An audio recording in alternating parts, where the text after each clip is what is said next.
lot of people underestimate the importance of dynamic camera movement when it comes to filming their free running lines. And as a result, their footage comes out as one-dimensional and pretty boring, to be honest. I myself am guilty of this from time to time. So, in order to combat this, we have a friend and a videographer by the name of John to show us some examples of how to spice up your footage using more dynamic camera movement. So we're here on campus right now outside my dorm to show you guys the same line done multiple times, each with different levels of camera movement, to show you how far just a little bit of effort can take your free running filming. As I said before, we do have a cameraman here today, so you will need someone to be behind the camera in order to apply these tips, but it can literally be anybody as long as they're able to run alongside you in your lines. As long as you do your part directing them, then it doesn't matter who you choose. So with that out of the way, we need to make a line to film. All right, so we're gonna use this picnic table for the line. As you can see, the benches themselves are wet while this is dry. I went here at like 8:30 in the morning with like 2 towels and just wiped this down. So it should be good. It seems sturdy enough. I'm gonna add a little bit of ancient free running technique in order to make my shoes grippier, but for now, let's just get this table cleared off so we can use it. We have a very mediocre energy drink. What if you were gonna get sponsored by them? I think that'll be way too far down the road for me to be concerned about it now. It gets worse before it gets better, trust me. What it does perfectly is get rid of those dusty surface slipperiness. You know what I mean? Picnic table. So like, so when you're at like a gym or something and they mop the floor and it's real like squeaky and sticky, that's kind of like the same thing, only even better because this is like sugary, so it's really sticky.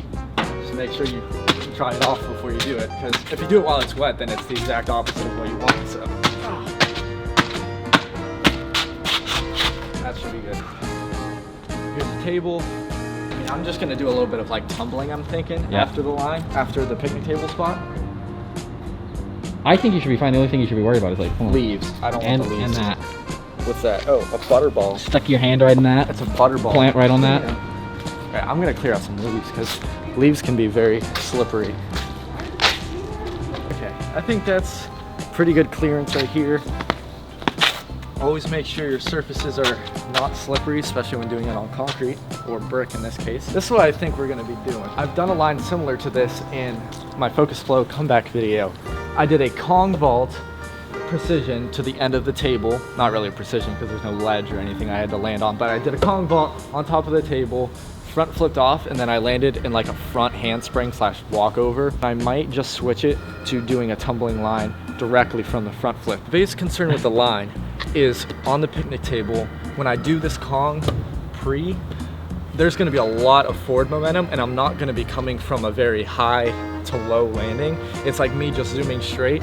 So this has to be really grippy, or my shoes have to be really grippy, or else when I land and try to take off for a front flip, I'm just gonna like that. So that's what I'm gonna practice first. Take baby steps.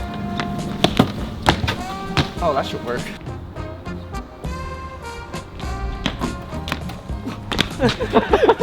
I really went too far forward, but yeah, that should work absolutely fine.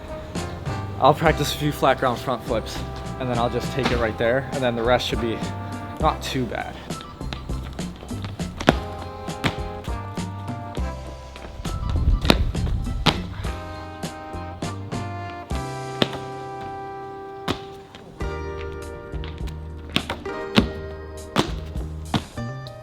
Yeah, that'll work. We're gonna go for the Kong front round off backflip. It's not the flashiest line, but this really isn't about the line, it's about the filming. So that's the line we're gonna go with, and let's get into filming them.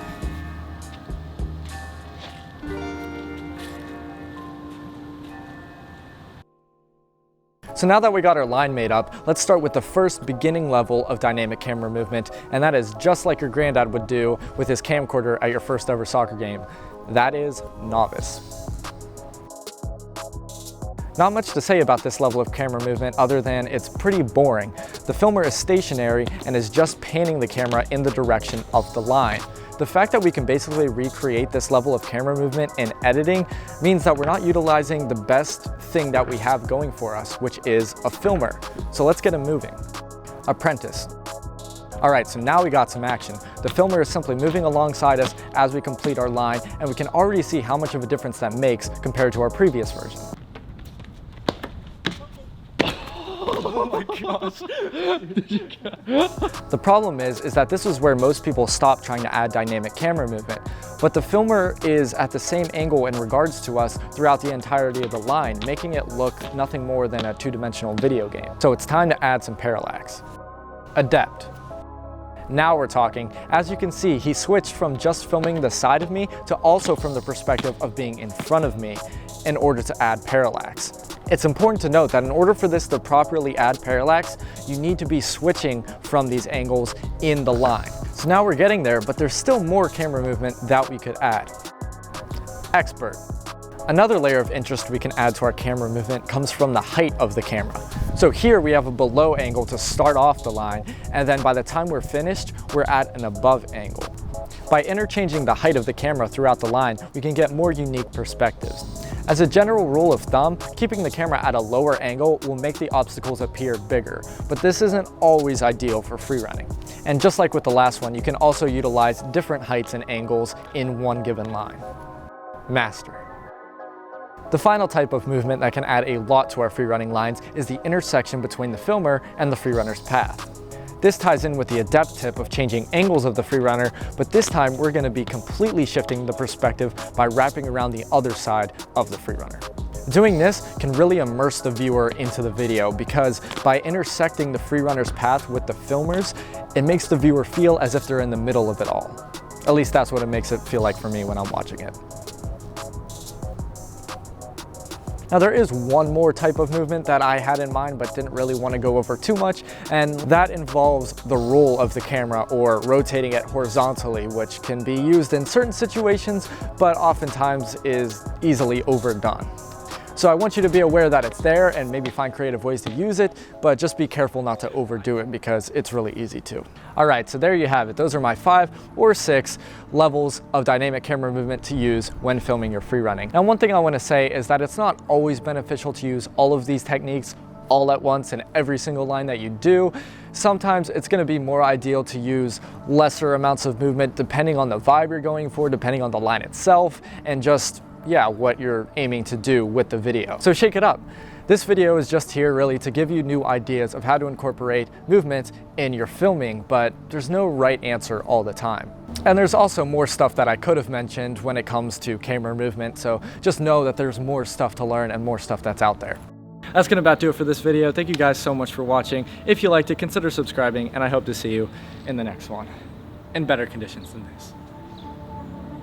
Cinematic pan, woo!